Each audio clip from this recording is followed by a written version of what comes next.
الحمد لله نحمده ونستعينه ونستغفره ونؤمن به ونتوكل عليه ونعوذ بالله من شرور أنفسنا ومن سيئات أعمالنا من يهده الله فلا مضل له ومن يضلل فلا هادي له وأشهد أن لا إله إلا الله وحده لا شريك له وأشهد أن محمدا عبده ورسوله أما بعد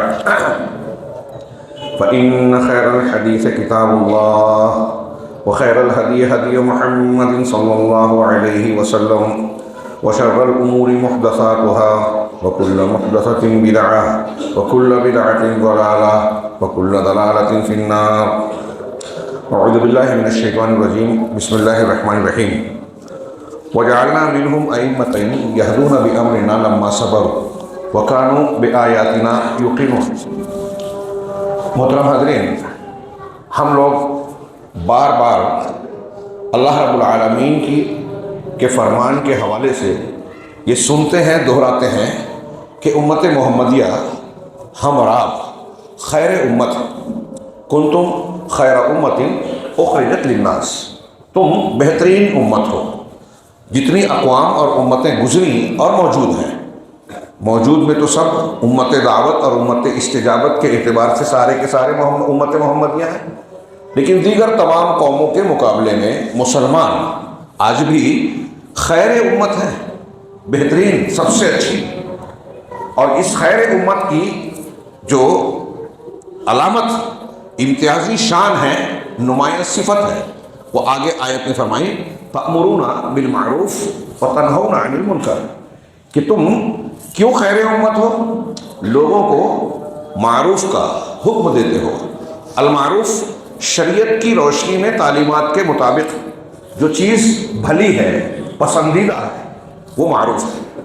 اب ان بھلی چیزوں میں جتنی نیکیاں سب شامل ہیں قرآن و حدیث کی روشنی میں.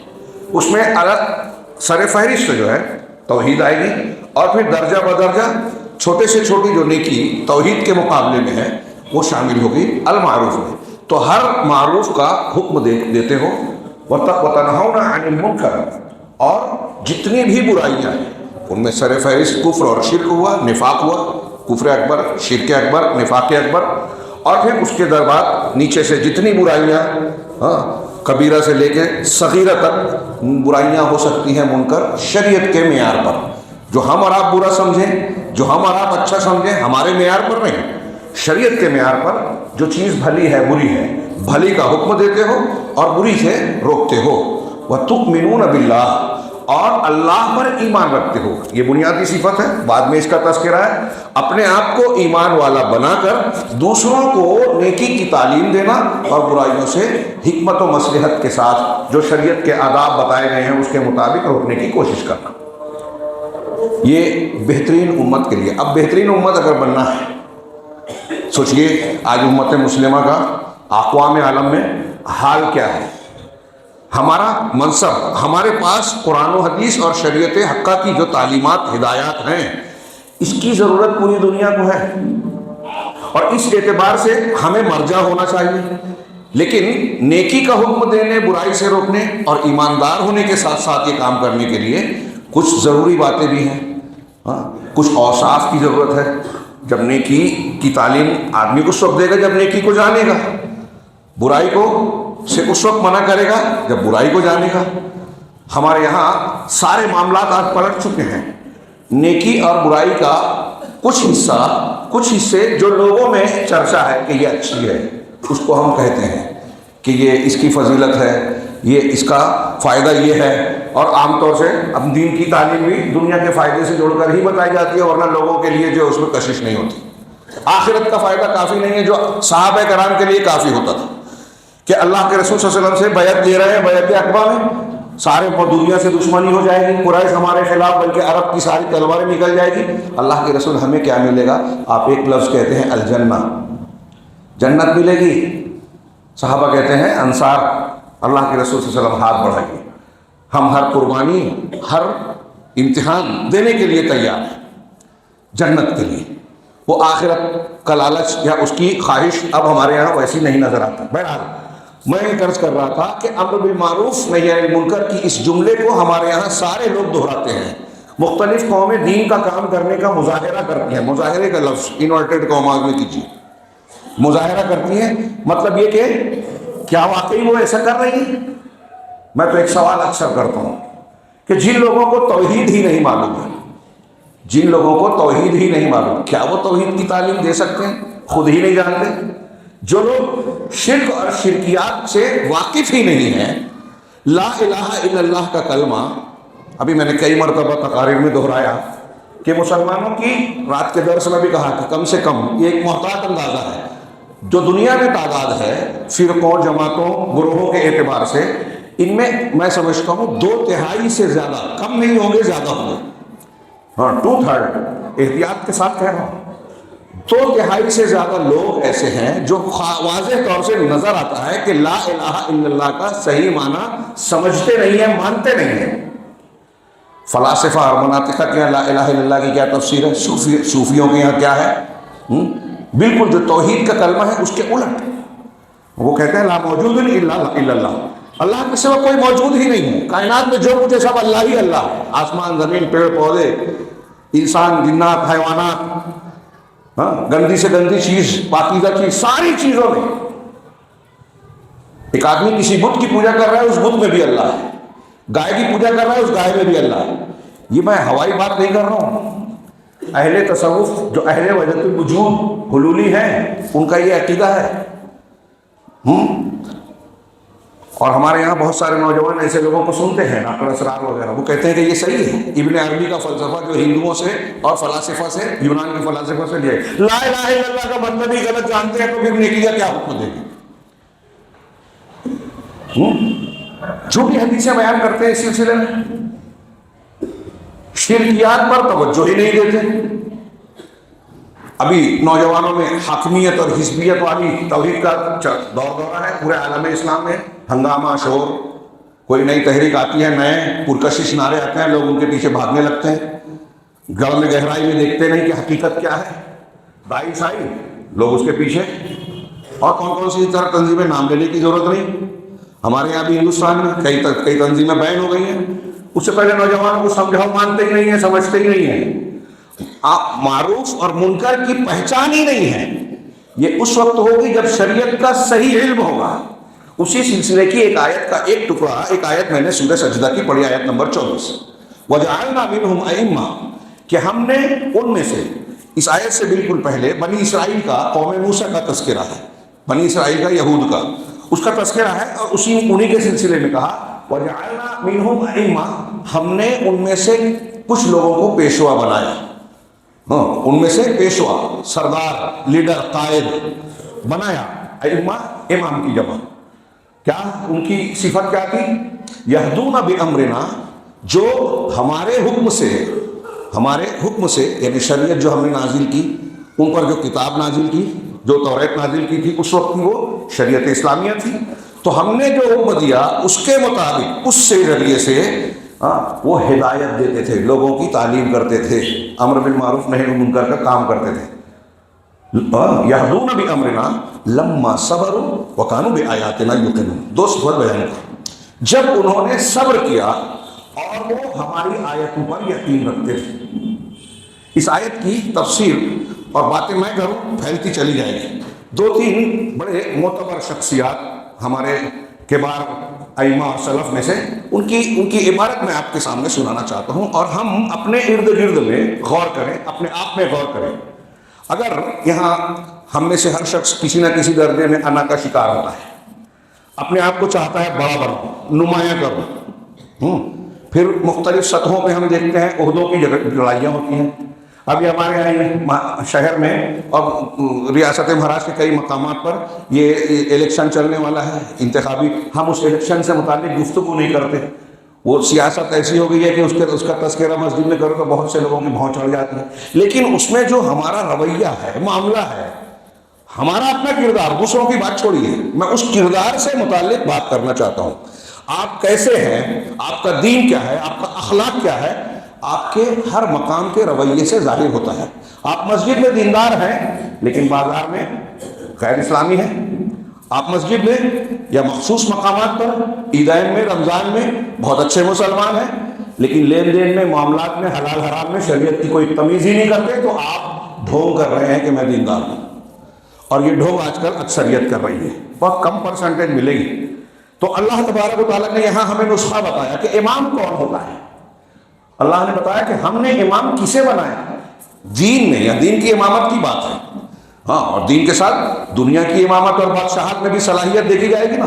طالوت کے واقعے میں اللہ تبارک و تعالیٰ نے نبی سے، جب قوم نے پوچھا کہ ہمارا ایک بادشاہ مقرر کیجئے، آپ پڑھتے ہیں، تو کہا کہ اللہ کی طرف سے طالوت کو بادشاہ مقرر کیا گیا ہے۔ تو لوگوں نے کہا ارے وہ تو ہمارے سماج میں کوئی بڑا نام والا آدمی نہیں ہے، کیسے اس کو بادشاہت دی گئی؟ تو اللہ نے کہا کہ، اور نبی نے کہا ان کے کہ اللہ نے ان کو تمہارے لیے بادشاہ چنا ہے، اور اس کی وجہ بتائی، ہاں، کہ وَزَادَهُ بَسْطَةً فِي الْعِلْمِ وَالْجِسْمِ، کہ اللہ نے انہیں، طالوت کو، علم میں اور جسم میں کشادگی دی ہے، فراوانی دی ہے۔ علم اور جسم اس بادشاہت کی، اس وقت کی جو ضرورت تھی، اس کے اعتبار سے یہ صلاحیت ضروری تھی۔ تو ہر کام کے لیے جو مناسب آدمی ہے، جو صلاحیت والا ہے، ہاں، اس میں ظاہر سی بات ہے کہ نیکی اور ایمانداری بھی پہلے سر فہرست آئے گی، اسے منتخب کرنا چاہیے۔ تو اس سارے تناظر میں اپنے آپ کو رکھ کر، اپنے ماحول کو رکھ کر اس کو پڑھیے اور سنیے۔ حضرت علامہ عبدالرحمن بن ناصر السعدی اس کی تفسیر کر رہے ہیں، میں ان کی عبارت اور ترجمہ پیش کر رہا ہوں۔ انہوں نے کہا وَجَعَلْنَا مِنْهُمْ، ہم نے ان میں سے بنایا، یعنی بنی اسرائیل سے، أَئِمَّةً يَهْدُونَ بِأَمْرِنَا، کہ ائمہ یہدون بامرنا، اس کی تفسیر کر رہے ہیں، اے علماء بالشرع وطرق الہدایہ مہتدین فی انفسہم یہدون غیرہم بذلک الہدی۔ شارٹ میں بڑی جامع تفسیر، انہوں نے کہا یعنی شریعت کے علماء بنائے، ہمارے حکم سے جو ہے ہدایت کر رہے ہیں۔ اب قرآن حدیث جانتے ہی نہیں ہیں، دعوت دے سکتے ہیں؟ آج کل ہمارے یہاں چلن ہے، ایک ٹرینڈ بنتا گیا ہے، 3 پیس میں لوگ چینل پہ آ کے تقریر کرتے ہیں، ہمارا نوجوان بولتا ہے ارے یہ انگلش بول رہے ہیں، مولوی صاحب تو پرانی باتیں بولتے ہیں، یہ کچھ نئے لب و لہجے کی شاعری کر رہا ہے دین میں، تو لوگ اس کے پیچھے بھاگتے ہیں۔ وہ کتنا گہرا علم رکھتا ہے، کتنا معتبر ہے، ہاں؟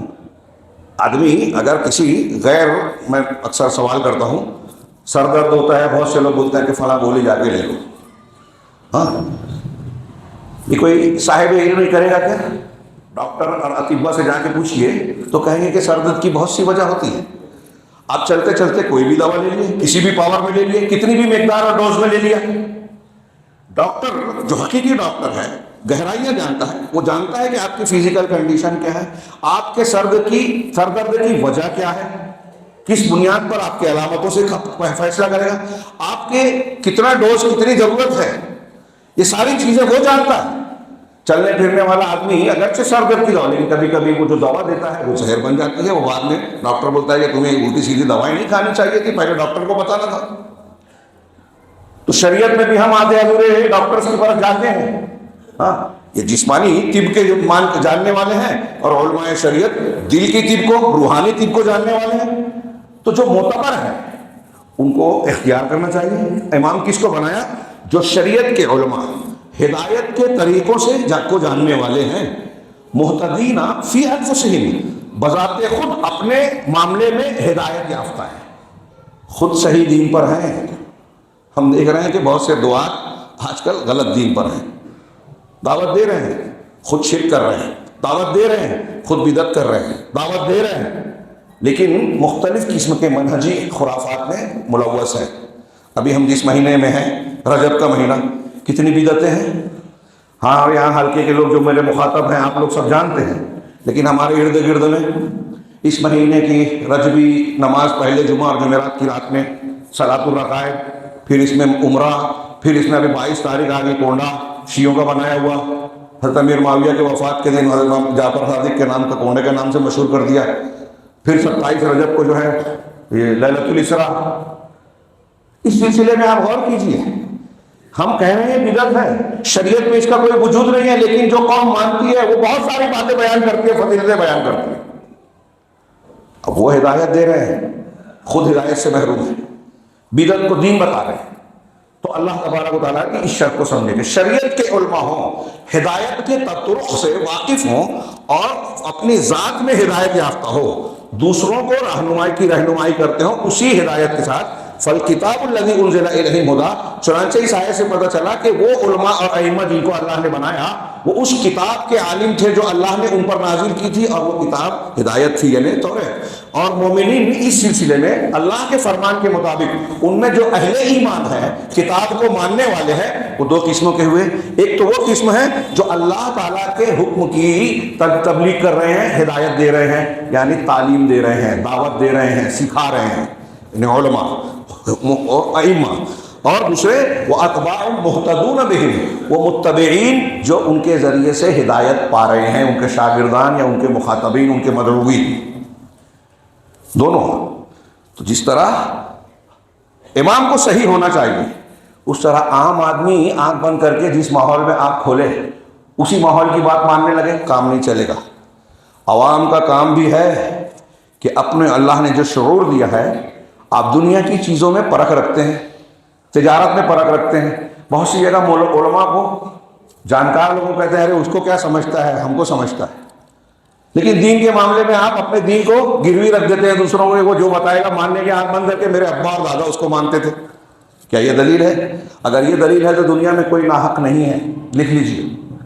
کیونکہ ہر شخص جس گھر میں ماں باپ کے ماحول میں پیدا ہوتا ہے، اس کے ماں باپ جس مذہب کے حامل ہیں، اس کے ماں باپ جس کو بڑا مان رہے ہیں، علماء مان رہے ہیں، مذہبی پیشوا مان رہے ہیں، اس کے جا کے سامنے جا کے ماتھا ٹیکتے ہیں، وہ جو کہتا ہے اس کو اللہ کا فرمان کی طرح مان کر، اللہ کے فرمان کی طرح مان کر سب قبول کر لیتے ہیں۔ تو سب تو یہی کر رہے ہیں، پھر تحقیق کی ضرورت کیا؟ دلائل کی حاجت کیا؟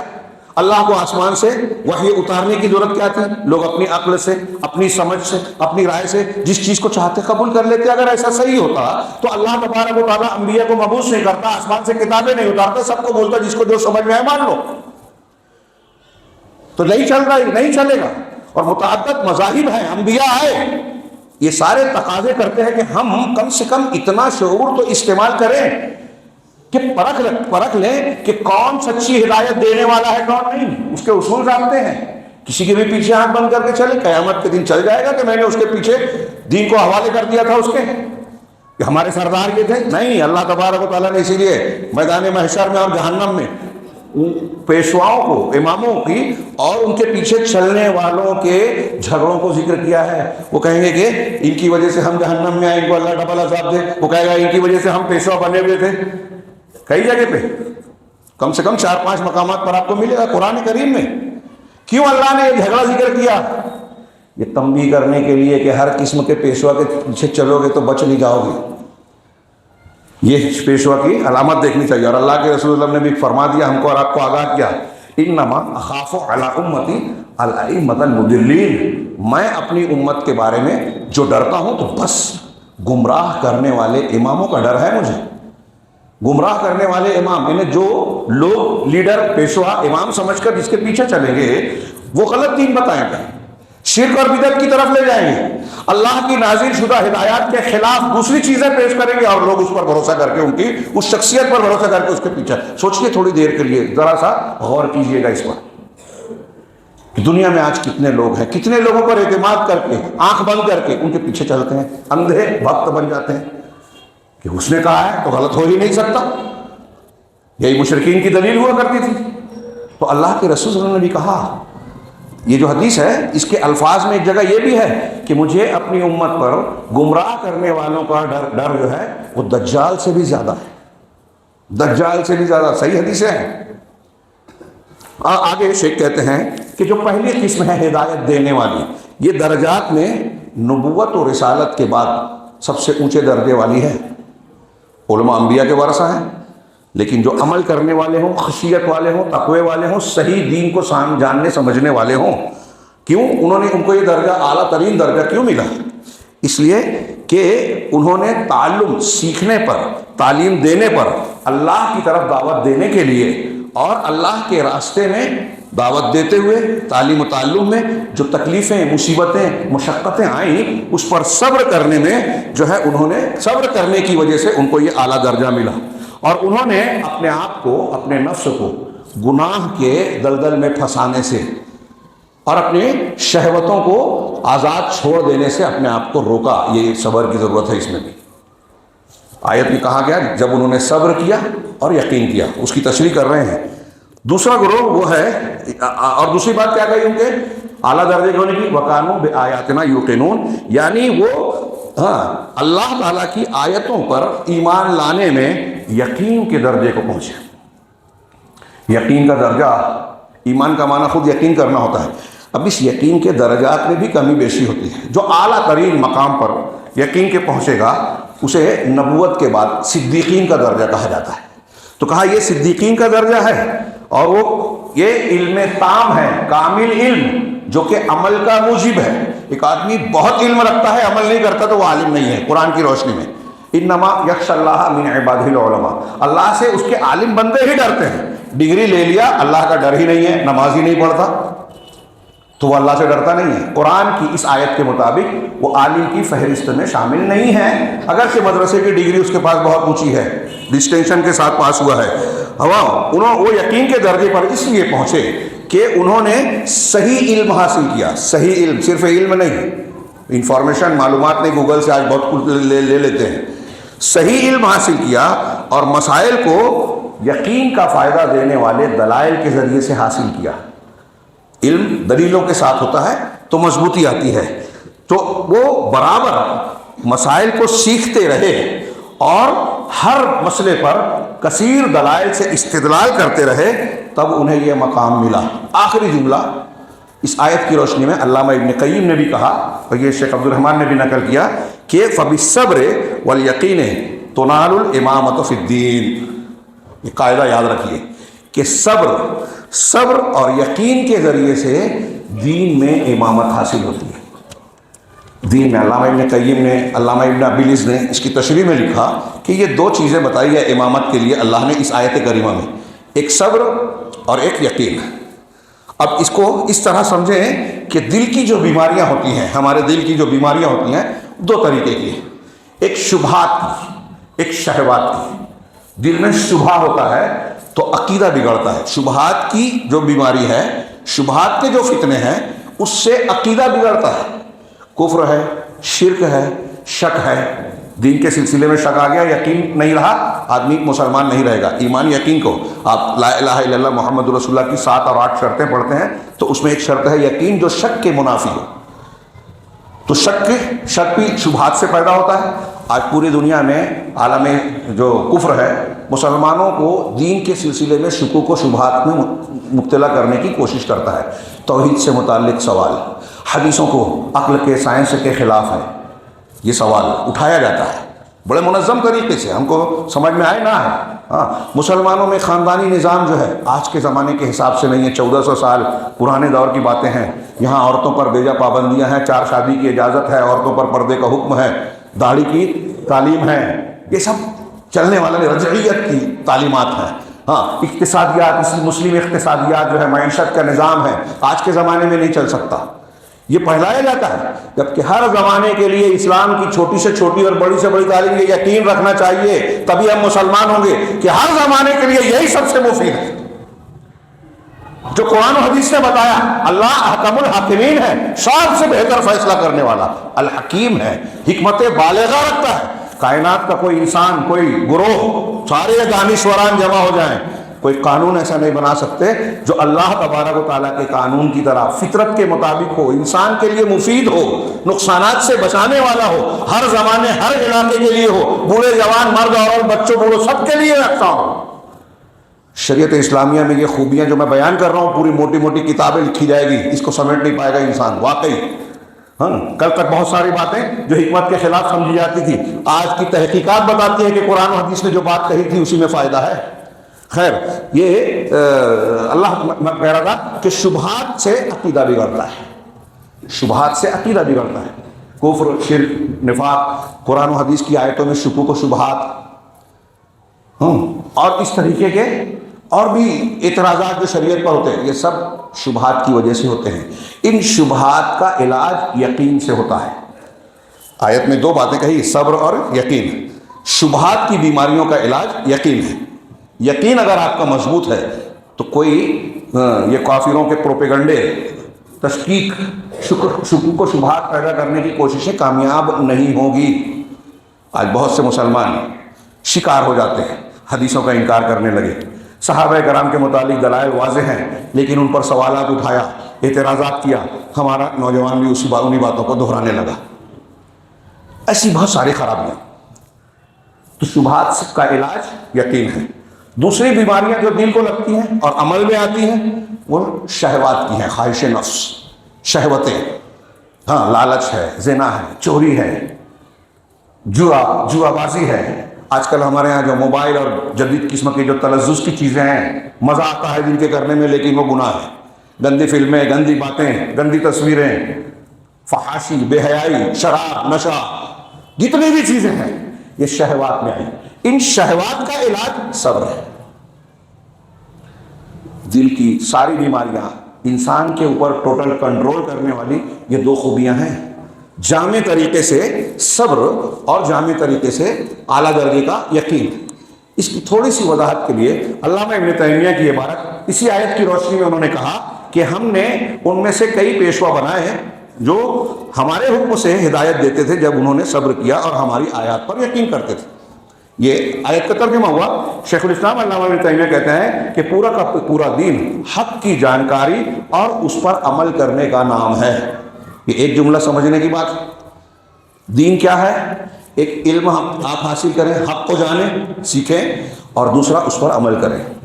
اسی کو قرآن میں اِلَّا الَّذِينَ آمَنُوا وَعَمِلُوا الصَّالِحَاتِ جگہ جگہ کہا، ایمان اور عمل صالح۔ اللہ کے نبی صلی اللہ علیہ وسلم کی اکثر ایک دعا تھی، بہت مختصر سی، بڑی جامع، مسلم شریف کی حدیث میں ہے، غالباً حضرت جابر راوی ہیں یا جو بھی راوی ہوں، ان کے اس حدیث کے متعلق عبد الرحمن بن ناصر السعدی کہتے ہیں کہ 4 چیزوں میں دنیا اور آخرت کی ساری بھلائیاں آ گئی جامع طریقے سے۔ کیا 4 چیزیں ہیں؟ اللہ کے رسول دعا کرتے تھے، اللہم انی اسألک الہدی والتقی والعفاف والغنی، اے اللہ میں ہدایت مانگتا ہوں۔ تو ہدایت کیا ہے؟ علم صحیح ہے، صحیح علم، دین کی صحیح جانکاری، صحیح عقیدے کا علم، صحیح بات کا علم، یہ ہدایت ہے۔ اگر آپ غلط چیز کو دین جانتے ہیں تو آپ ہدایت سے محروم ہیں، آپ گمراہی میں ہیں، ضلالت میں ہیں۔ تو میں ہدایت مانگتا ہوں، یعنی صحیح علم مجھے مل جائے۔ اہدنا الصراط المستقیم یاد کیجئے، اہدنا الی الصراط المستقیم، اہدنا فی الصراط، دونوں معنی ہیں۔ عبد الرحمن بن ناصر السعدی کہتے ہیں الہ کا معنی یہ ہوگا کہ دنیا میں بہت سے مذہب ہیں، صحیح مذہب بتا اللہ، صحیح مذہب پر کو بتا اور اس پر چلا۔ اور مسلمانوں میں بہت سے مسلک ہیں، ان میں صحیح مسلک اور صحیح منہج کو اختیار کرنے کی توفیق دے کہ دین میں بھی، ہدایت میں بھی ٹکڑے ٹکڑے ہو گئے، تو صحیح ہدایت کیا ہے، مجھے اس پر چلا۔ کتنا اہم ہے یہ ہدایت مانگنا۔ اسی لیے اللہ نے کہا یہ جو سورہ فاتحہ کی دعا ہے یہ بندے کے لیے سب سے ضروری، سب سے مفید، سب سے اہم دعا ہے۔ خیر، آگے کہا اسألک الہدی والتقی، تقوی مانگتا ہوں۔ تقوی کا ویسے جامع معنی ہے، لیکن ہدایت کے ساتھ جب آیا تو یہاں عمل ہوگا کہ اے اللہ مجھے دین کا علم دے، صحیح علم دے، اور تقوی دے یعنی دین پر صحیح عمل کرنے کی توفیق دے، والعفاف اور پاک دامنی دے، میری زبان پاک ہو، میرا بدن پاک ہو، میری روزی پاک ہو، میرا کام پاک ہو، کوئی حرام کام سے میرا دامن جو ہے داغدار نہ ہو، والغنا اور غنا دے، بے نیازی دے، کسی کا محتاج مت رکھ، ہاتھ پھیلانے کی نوبت نہ آئے، تو ہی اپنے فضل سے بے نیاز کر، غنا دے۔ یہ 4 چیزیں جس کو مل گئی دنیا اور آخرت کی خیر مل گئی۔ تو علامہ ابن تیمیہ کہہ رہے ہیں کہ دین پورا کا پورا دین حق کی جانکاری اور اس پر عمل کرنے کا نام ہے، اور عمل کرنے میں صبر کی ضرورت ہے، بلکہ طلب علم میں بھی صبر کی ضرورت ہے۔ اگر آپ علم حاصل کرنا چاہتے ہیں صبر کی، آج ہمارے یہاں دیکھیں جمعہ میں مجبوری ہے، بھیڑ بھاڑ بن جاتی ہے، 3 جمعہ جان بوجھ کے جس نے تھوڑا اللہ مہر ڈال دیتا ہے، تہوار ہے یہ ہفتے کا شران، تو یہاں ایسا ہوتا ہے۔ ابھی اسی مسجد میں درس قرآن رکھیے، درس حدیث رکھیے، مولوی صاحب محنت کر کے آ کے فری میں قرآن سکھانا چاہیں گے، کوئی فیس نہیں لیتے، دین سکھانا چاہیں گے، یہاں لوگوں کو فرصت ہی نہیں ہے، کیونکہ اس سے دنیا کا کوئی فائدہ نہیں ہے۔ دنیا کا فائدہ جس چیز سے ہوگا، جتنا فائدہ بڑا ہوگا اتنی ہم فیس دیں گے، ڈونیشن دیں گے، اتنا زیادہ خرچہ کر کے تعلیم حاصل کریں گے، ڈگری حاصل کریں گے۔ درس قرآن، درس حدیث اس کے کس کے لیے ہے؟ چند لوگ، مخصوص لوگ نظر آئیں گے آپ کو، ہر جگہ بیچارے وہ نظر آئیں گے، اللہ ان کو برکت دے، لیکن دوسروں کو بھی، اپنے بچوں کو بھیجیے ان درس قرآن، درس حدیث میں۔ الحاد اور بے دینی کی لہریں اور جو ہے طوفان ہوائیں چل رہی ہیں، آپ یہاں نہیں ہیں لیکن آپ نے اپنے بچے کو موبائل تو دے رکھا ہے، آپ نے اپنے بچوں کو فلموں سے نہیں روکا، برے ماحول سے نہیں روکا، بری صحبت پر نظر نہیں رکھی، لیکن آپ نے یہ بھی تلقین نہیں کیا کہ قرآن سیکھو، مسجد سے جڑو، علماء کے مجلسوں میں بیٹھو، علماء سے جڑو، تو آپ بہت بڑے مجرم ہیں، دشمن ہیں اپنے بچوں کے۔ ماحول کو بگاڑنے کے، سماج کو اور گھر کو بگاڑنے کے ذمہ دار میں پہلا نام ہمارا ہوگا۔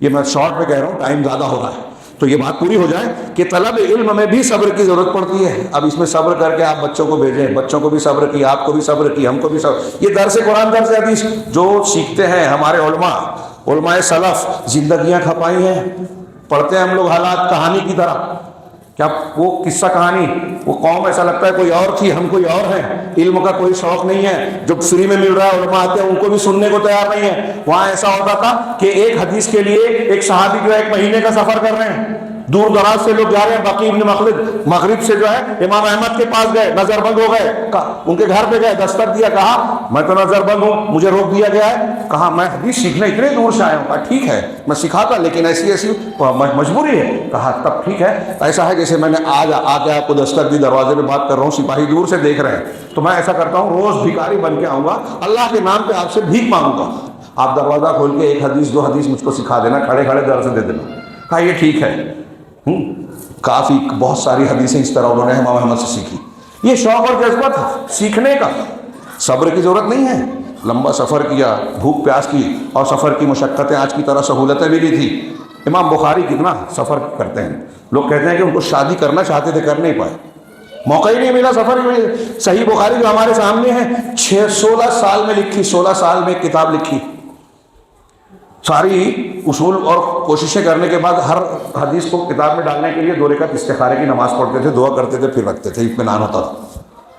کتنا اہتمام کیا، صبر کی ضرورت ہے۔ یہ میں اشارہ کر رہا ہوں، آپ ہمارے سلف کے بعض لوگوں کا واقعہ پڑھیں گے، علم کے حصول میں کیسی کیسی مشقتیں برداشت کی، تو ایسا لگے گا جیسے کوئی افسانہ سن رہے ہیں، کہانی سن رہے ہیں، ایسی ایسی قربانیاں ہیں۔ بلکہ طلب علم میں بھی صبر کی ضرورت پڑتی ہے، جیسا کہ معاذ بن جبل رضی اللہ تعالیٰ عنہ نے کہا، صحابہ میں ایک عالم صحابہ، علماء صحابہ میں ان کا شمار ہے، انہوں نے کہا کہ علم کو لازم پکڑو، دین سیکھو بھائیو، یہ اللہ صحابی کہہ رہے ہیں، علم کو لازم پکڑو، کیونکہ اللہ کی خاطر اسے حاصل کرنا عبادت ہے۔ اس پر اہل علم نے لکھا، اہل تصوف کا جب رد کرتے ہیں تو اس کی ایک بہت بڑی وجہ، شکایت یا اعتراض یہ کرتے ہیں اہل علم کہ یہ اہل تصوف صوفیہ جو ہیں، تزکیے کا نام لیتے ہیں، یہ علم کے حساب پر نفل اور عبادت کرتے ہیں، اور نہیں عبادت کرتے ہیں، چونکہ علم نہیں ہے اس لیے شریعت غلط جانتے ہیں، اور عبادت کے نام پہ وہ عمل کرتے ہیں جو شریعت میں ثابت ہی نہیں ہے، اور علم حاصل کرنے کو غیر ضروری قرار دیتے ہیں، کہتے ہیں قرآن و حدیث کو لپیٹ کے رکھ دو، پیر صاحب کی، شیخ کی بات سنو، سلسلے اور طریقے نے جو بتایا، چشتی، قادری، نقشبندی، سہروردی، رفاعی اور یعنی کون سے، اس کو عمل کرو۔ تو کہتے ہیں اہل تصوف پہ بہت بڑا اعتراض ہے، کہتے ہیں کہ علم حاصل کرنے کی ضرورت نہیں، ہم کو دین کہاں سے ملتا ہے؟ ہمارے ذوق سے، میرے دل سے میرے رب نے کہا، بس ڈائریکٹ آ گیا، آنکھ بند کر دی، کشف ہو گیا، مجھ کو نہیں ہوا، میرے پیر صاحب کو ہوا۔ انتہائی بھیانک گمراہی ہے۔ میں ان کے اقوال نقل کروں تو آپ یقین نہیں کریں گے کہ کوئی مسلمان کہلانے والا یہ کہے گا۔ ان کی کتابوں میں، جیسے میں اکثر دہراتا ہوں، وہ کہتے ہیں کہ قرآن میں شرک ہے، توحید ہماری تعلیمات میں ہے۔ وہ کہتے ہیں کہ فرعون کو بہت بڑا امام مانتے ہیں ہم، ابلیس بہت بڑا امام تھا موسیٰ کے مقابلے میں، انبیاء کے مقابلے میں۔ کیوں؟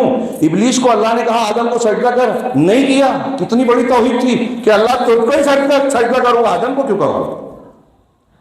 انا للہ و انا الیہ راجعون، کتنی بڑی گمراہی ہے۔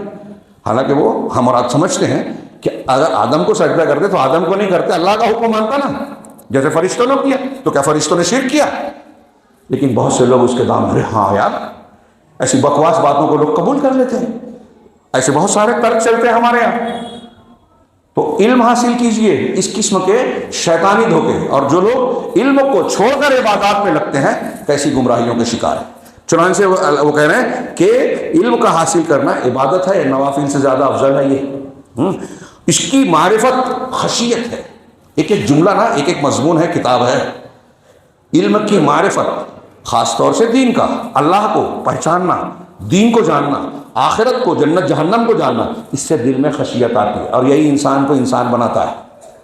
دوسری معلومات، انفارمیشن، ڈگریاں سدھارتی نہیں ہیں۔ جب دین کو، علم کو، ایمان کو جب علم سے الگ کیا گیا تو علم گمراہ ہو گیا۔ پہلے لوگ علم حاصل کر کے، ڈگری حاصل کر کے اچھے انسان بنتے تھے۔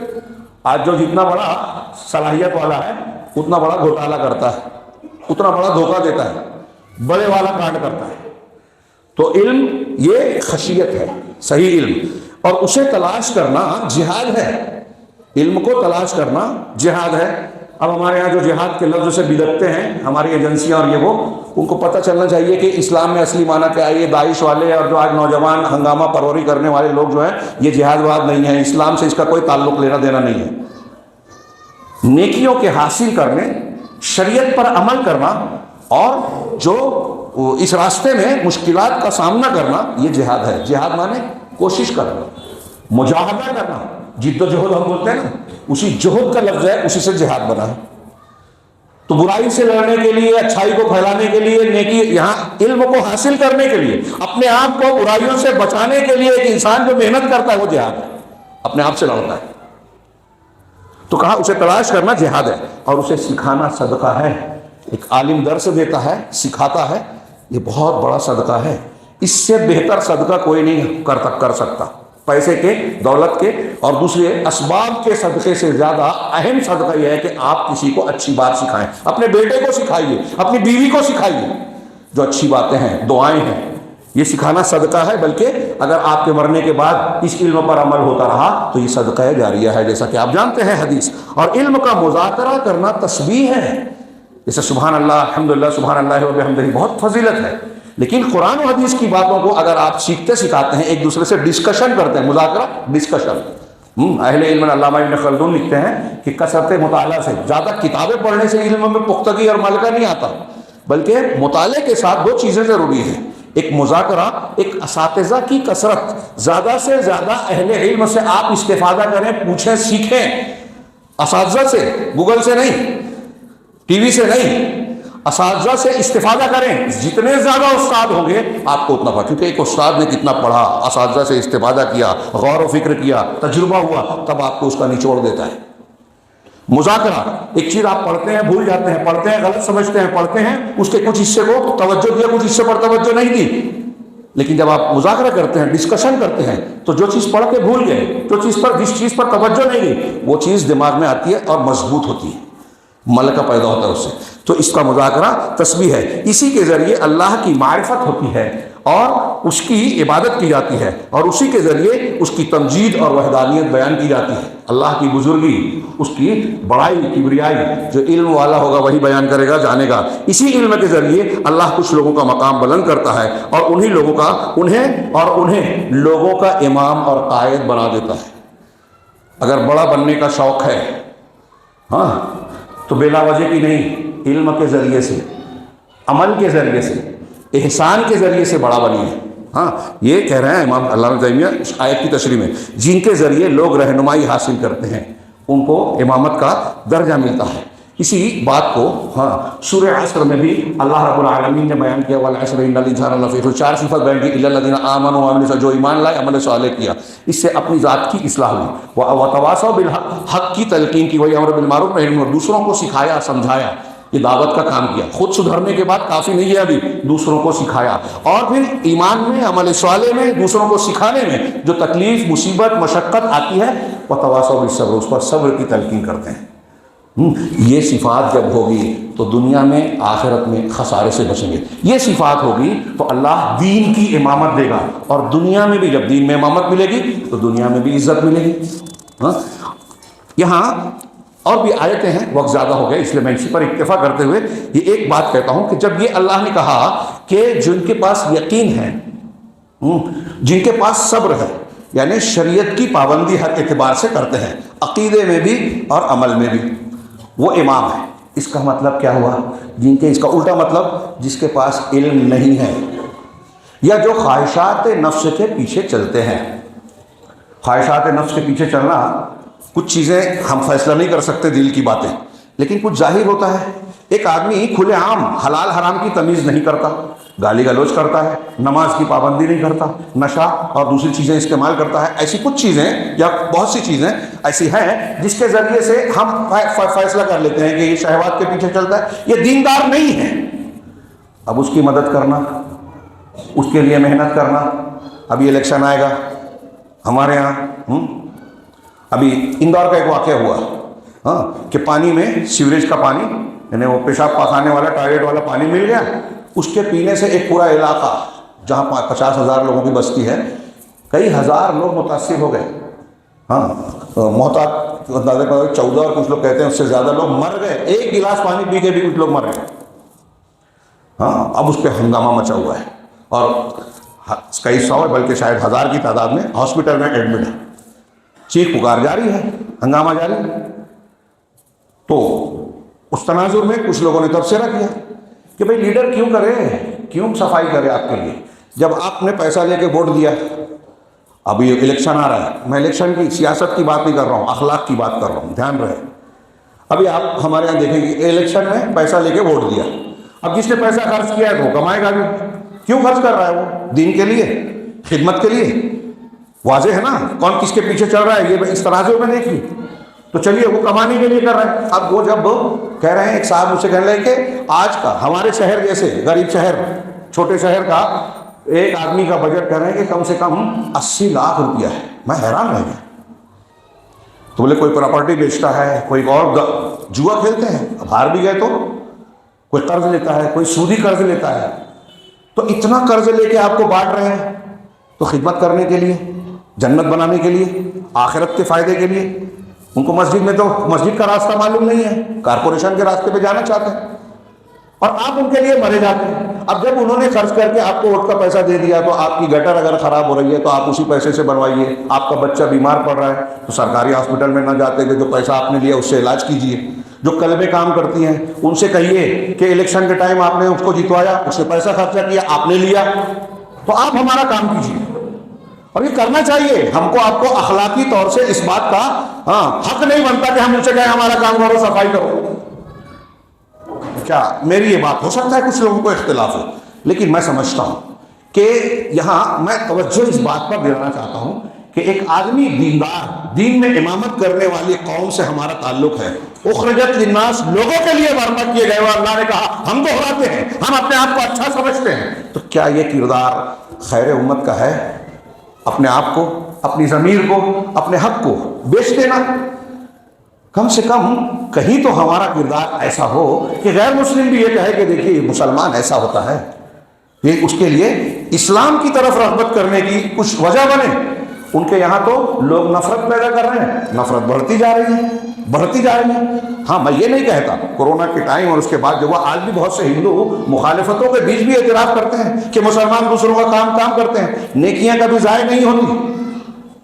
تو ہم کو اللہ تعالیٰ نے امامت کا راستہ بتایا ہے، امامت کا درجہ دیا ہے. یہ کہاں سے آئے گا؟ صحیح علم حاصل کیجئے، نیک عمل کیجئے. اللہ رب العالمین دنیا میں بھی عزت دے گا، امامت اور قیادت کا درجہ دے گا، اور آخرت میں بھی کامیابی. اللہ رب العالمین ہمیں صحیح دین کو سیکھنے اور اس پر عمل کرنے کی توفیق عطا فرمائے، اور اس کی برکت سے دنیا اور آخرت میں کامیابیوں سے نوازے، ناکامیوں سے محفوظ رکھے. وآخر دعوانا الحمدللہ رب العالمین. بارک اللہ لنا ولکم فی القرآن المجید ونفعنا وإیاکم بالآیات والذکر الحکیم. انہ تعالی جواد کریم ملک بر.